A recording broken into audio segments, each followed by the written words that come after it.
বরটাকে খাবার বেড়ে তখন মিষ্টি করে বলি, এসো গো খেয়ে যাও, খাবার ঠান্ডা হয়ে যাচ্ছে। 2-3 বার করে বলি, তবু উনি কানে কোনো কথা শুনতে পারেন।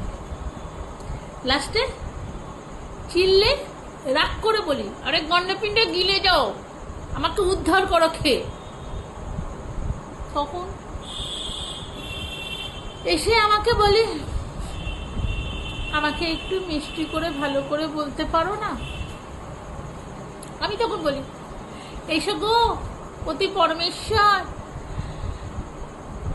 এসে খেয়ে আমায় উদ্ধার করো, আমায় সেবা গ্রহণ করো।